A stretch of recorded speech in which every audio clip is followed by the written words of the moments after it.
Buenos días, señoras y señores.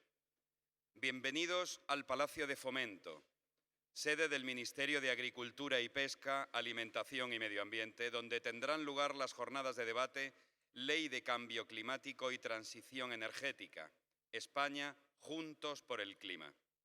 Este acto de inauguración dará comienzo con la intervención del Comisario Europeo de Acción por el Clima y Energía, don Miguel Arias Cañete.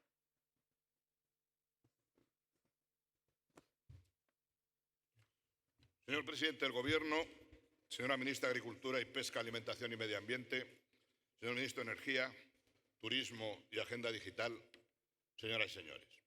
Quisiera, en primer lugar, felicitar al Gobierno español por haber puesto en marcha el proceso de elaboración de la Ley de Cambio Climático y Transición Energética.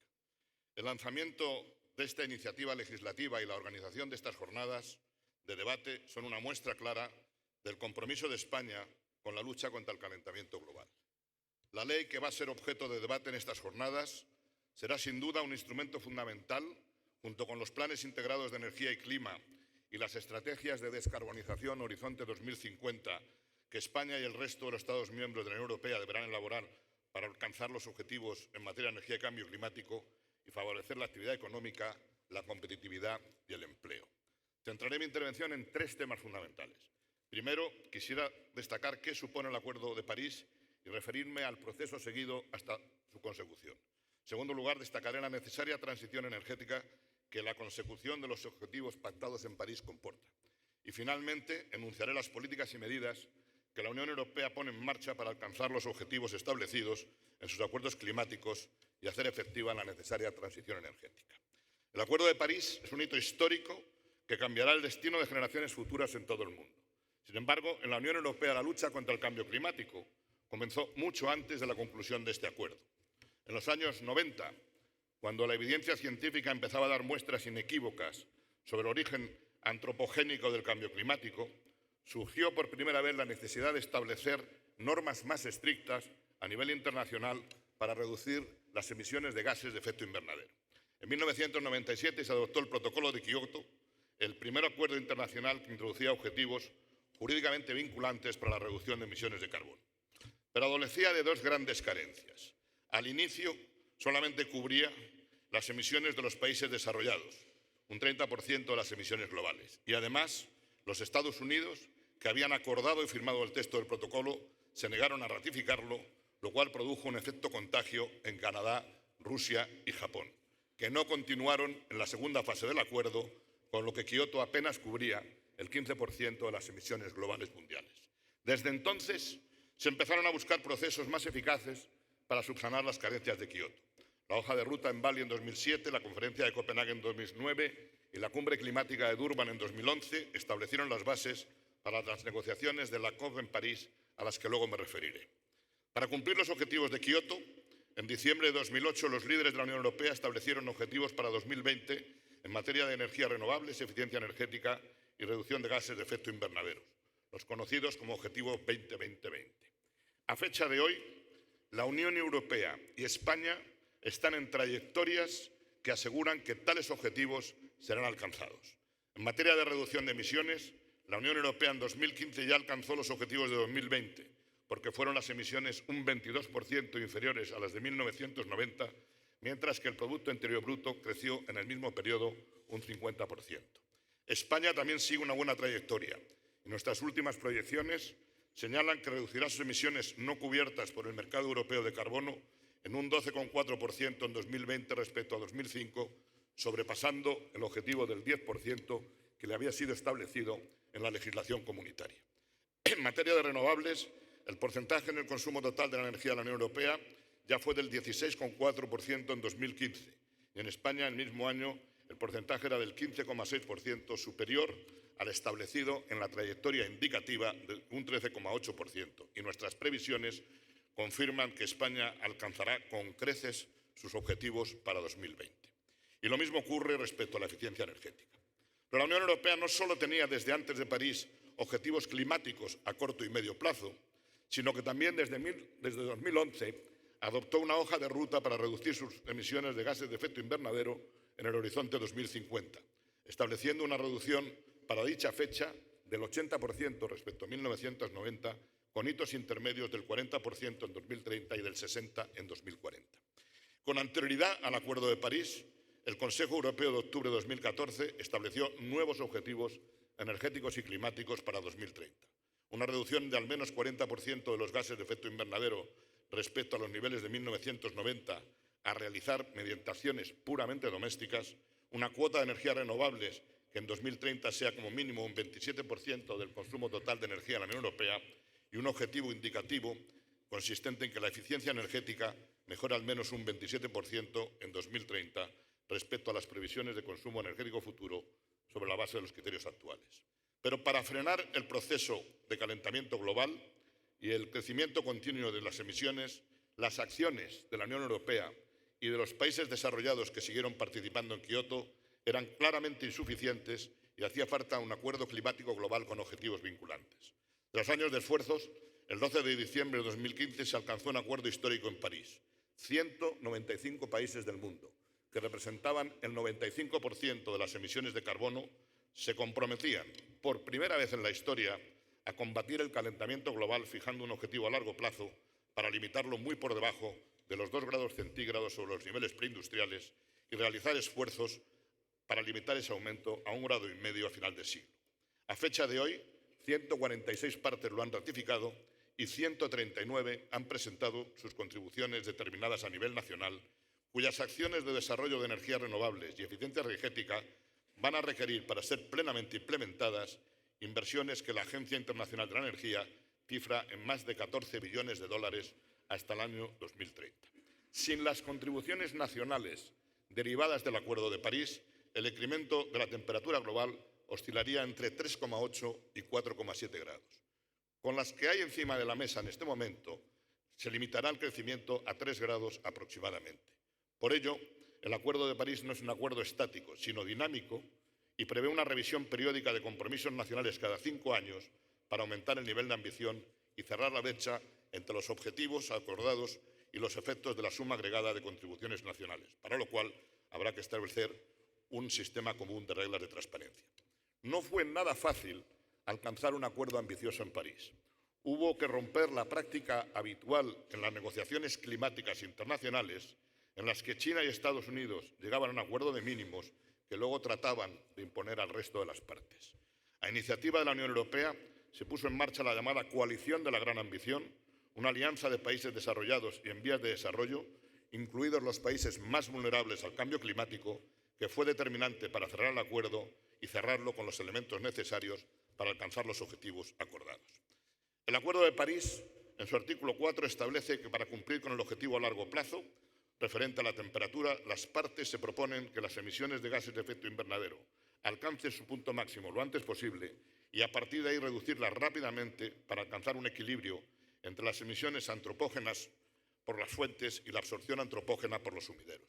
Para alcanzar este objetivo, se establece que las partes deberán formular y comunicar estrategias a largo plazo para un desarrollo con bajas emisiones de gases de efecto invernadero que deberá presentarse a la Secretaría de la Convención en 2020 a más tardar. Por tanto, el cumplimiento del Acuerdo de París requerirá una transición energética de enorme magnitud que implicará la progresiva reducción de utilización de combustibles fósiles para producir energía y el desarrollo masivo de fuentes de energía renovables.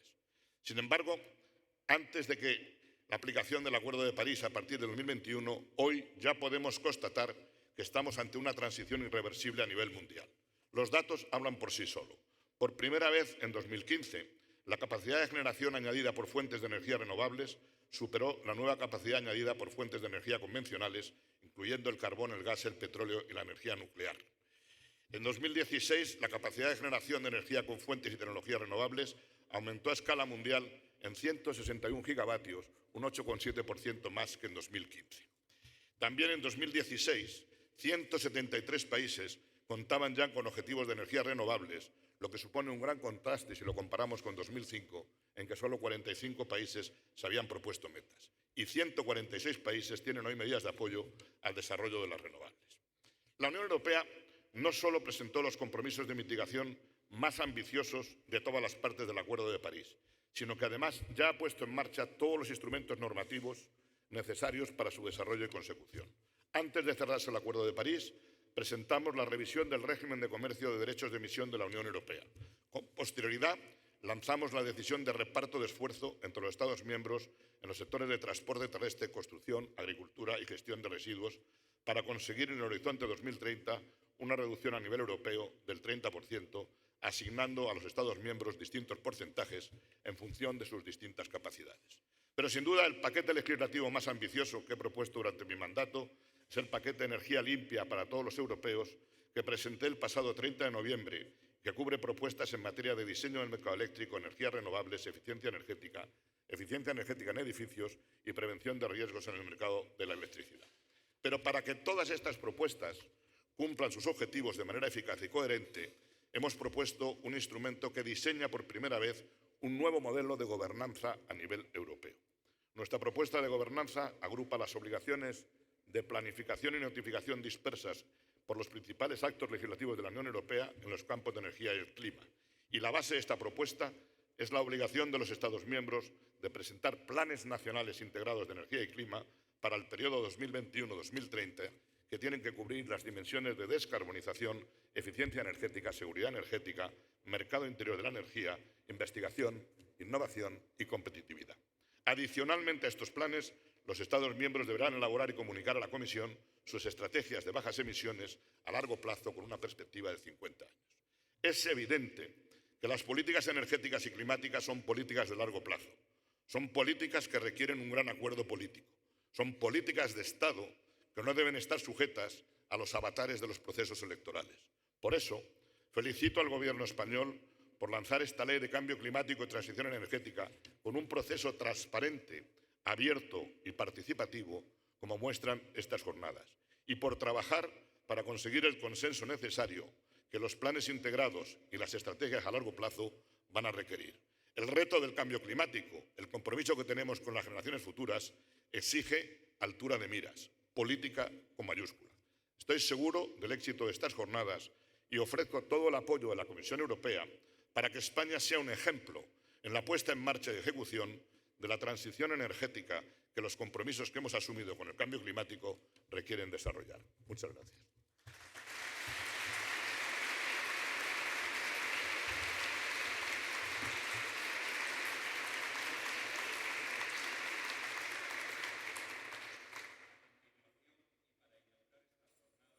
Toma la palabra el presidente del Gobierno, don Mariano Rajoy Brey.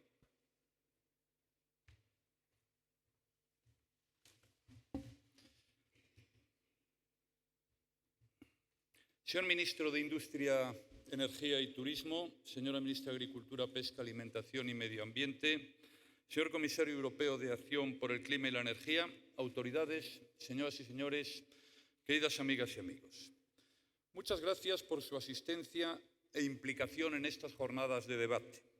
Hoy nos convoca uno de los mayores retos que afrontamos en estos momentos, el cambio climático, un desafío que está llamado a definir nuestro tiempo, pero que por sus consecuencias ambientales, sociales y económicas podemos considerar sin exageración como una de las encrucijadas más importantes que hemos afrontado a lo largo de la historia. El cambio climático nos interpela a todos con la pregunta sobre el futuro del planeta. Nos sitúa ante la responsabilidad de dejar en herencia un mundo mejor del que nosotros hemos heredado y nos llama a tomar medidas urgentes toda vez que es un proceso que ya está en marcha. Si me lo permiten, me gustaría subrayar desde el principio que al hablar de esta materia no se trata de ser optimista o pesimista, porque una mirada objetiva basta para comprender su impacto extraordinario. Los datos son los que son. En el siglo XX el nivel del mar subió casi 20 centímetros y sigue subiendo cada año. El hielo ártico ha perdido espesor y volumen. Los glaciares retroceden y en algunos casos ya han desaparecido. Los desiertos avanzan y los fenómenos meteorológicos extremos como temporales y sequías son cada año más frecuentes. Y nada de esto es un azar. El cambio climático, según corrobora el consenso científico, no es ajeno a la acción humana. En concreto, al hecho de haber impulsado nuestro desarrollo con la utilización de fuentes de energía fósiles. Unos combustibles que al liberar a la atmósfera gases de efecto invernadero han aumentado en 0,8 grados la temperatura media del planeta con respecto a la época preindustrial. Ustedes son expertos en este fenómeno y, por tanto, no voy a repetirles datos científicos que ya manejan. Mi propósito hoy es mostrar el apoyo del Gobierno a estas jornadas que han de nutrir la futura ley del cambio climático y transición energética. Junto a ello, aprovecharé también para comentarles las medidas que ya hemos implantado y las que hemos de implantar en nuestro país. Lo haré desde un convencimiento que creo compartimos todos. La lucha contra el cambio climático es una responsabilidad tan grande que va a darnos la verdadera medida de cada sociedad. Y España está dispuesta a ser un agente decisivo en esta lucha, porque afortunadamente, del mismo modo que existe un consenso sobre las causas del cambio climático, también sabemos que la respuesta está en nuestras manos. Señoras y señores, esta respuesta pasa de modo inevitable por propiciar un cambio profundo en nuestro modo de producir y consumir. Ha costado décadas llegar a esta unanimidad, pero del Protocolo de Kioto de 1997 al Acuerdo de París de 2015 hemos dado un gran salto en ambición y hemos adquirido un compromiso que por primera vez nos obliga a los 146 países que hemos ratificado el acuerdo. Este ejercicio de concertación internacional da la medida del nuevo estado de conciencia global. Hoy luchamos todos juntos. Como ustedes bien conocen, el objetivo del Acuerdo de París es mantener el incremento de la temperatura media global por debajo de los 2 grados centígrados respecto a los niveles preindustriales e incluso, si es posible, por debajo de 1,5 grados. Y aquí me gustaría destacar el liderazgo de la Unión Europea, que para cumplir con esta meta ha asumido el compromiso más exigente de los planteados: llegar a 2030 con al menos un 40% menos de emisiones que en 1990 y llegar a 2050 con unas emisiones entre el 80 y el 95% menores que en el citado año.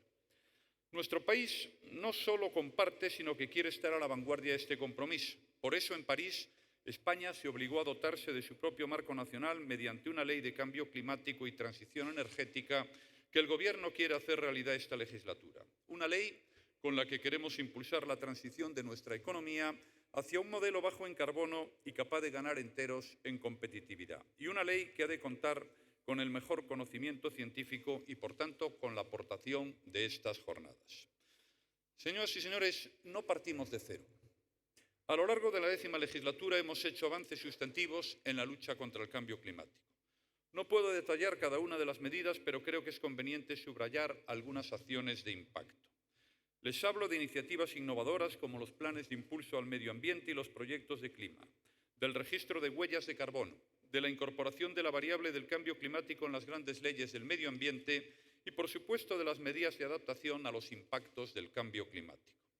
Involucrando a los sectores claves, hemos apostado en definitiva por dos políticas que van forzosamente unidas: la reducción de emisiones y el progreso hacia un nuevo modelo productivo y de consumo sostenible. No podemos caer en euforias estériles, pero ya hay algún resultado alentador.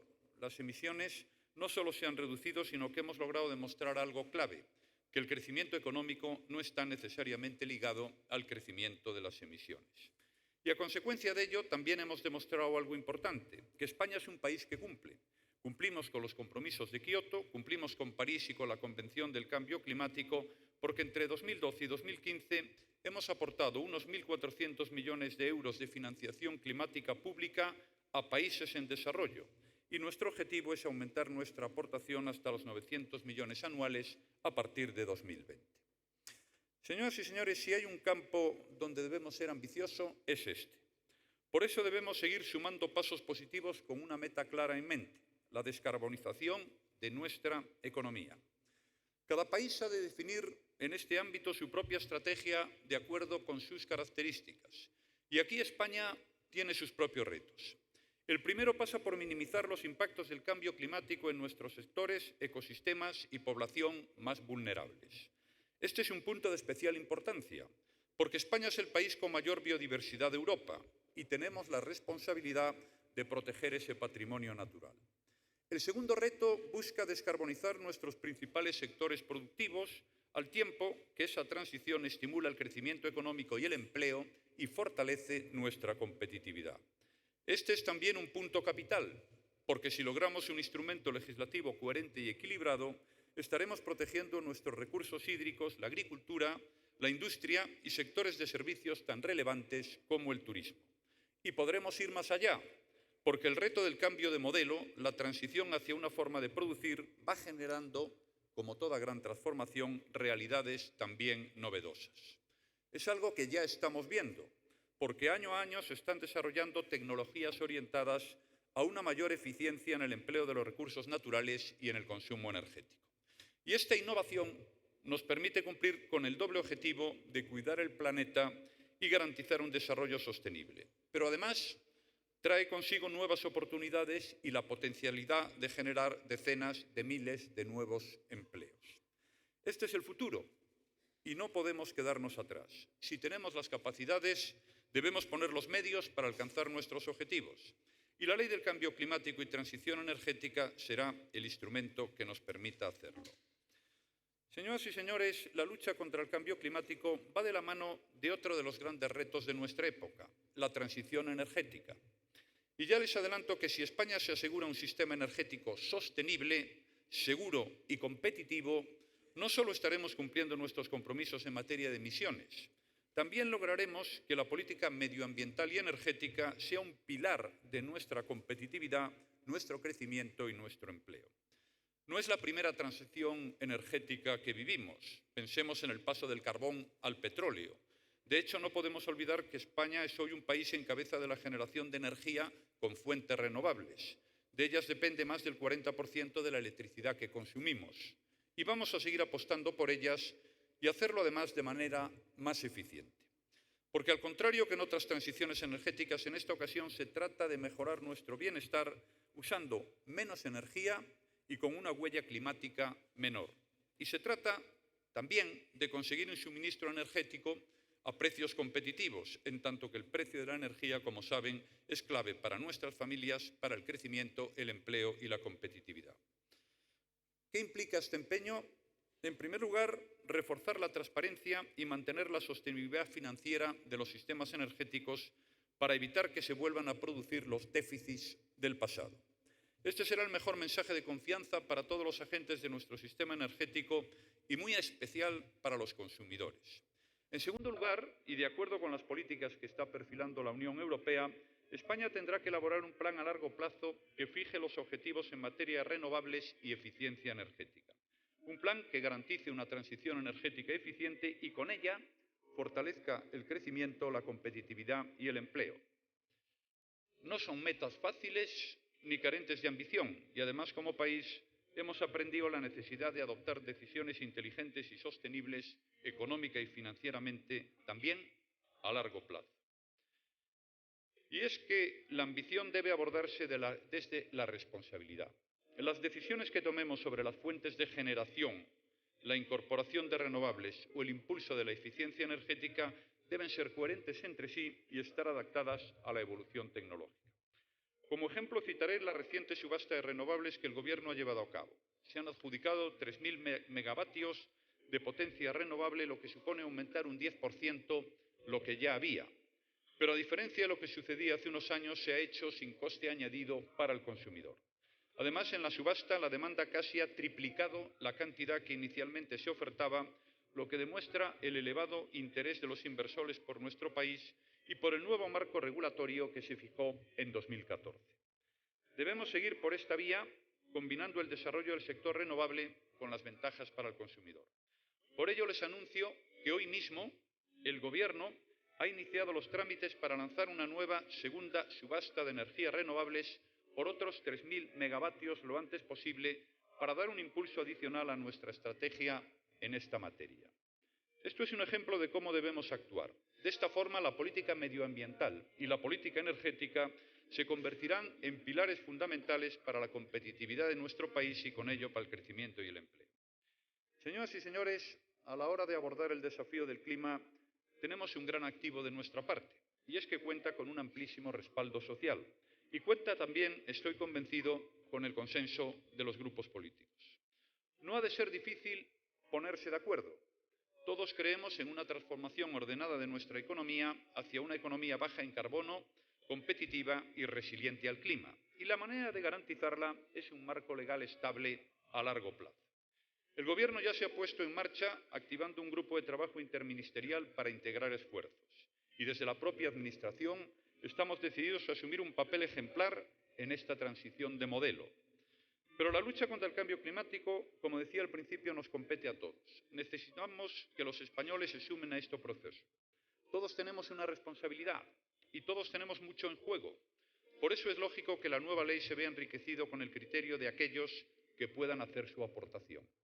Estas jornadas son un modelo al respecto, porque se han concebido como un punto de encuentro cualificado y representativo para reflexionar en profundidad acerca de los elementos necesarios en el nuevo marco normativo. Y en esta interlocución va a tener continuidad, porque en las próximas semanas se abrirá un proceso de consulta pública para que la nueva ley asuma cuantas propuestas sean relevantes. Señoras y señores, voy concluyendo ya mi intervención. Lo hago con un mensaje de confianza en el compromiso de la comunidad internacional y, ante todo, de confianza en España y los españoles para estar a la altura de este reto. La lucha contra el cambio climático nos exige obrar con altura de miras y, al mismo tiempo, nos abre oportunidades positivas para el futuro. Porque el conocimiento científico no solo nos orienta sobre las medidas a adoptar, también impulsa un cambio de modelo que abre un enorme abanico de posibilidades en torno a las que construir un desarrollo económico sostenible y sostenido en beneficio de todos. Tenemos el talento y la voluntad para convertir a España en un referente en la transición energética y la lucha contra el cambio climático. Vamos a contar con un nuevo marco legal para hacerlo posible y estoy convencido de que también contaremos con la participación de todos para ganar juntos la que es la gran batalla de nuestro tiempo. Tenemos un deber delegado a nuestros hijos y un compromiso firme a la altura del gran desafío que nos aguarda. Esta legislatura tiene futuro porque tiene contenidos inaplazables. Este es uno de ellos y no vamos a fallar con el apoyo de todos porque la causa nos lo exige y lo merece. Muchas gracias.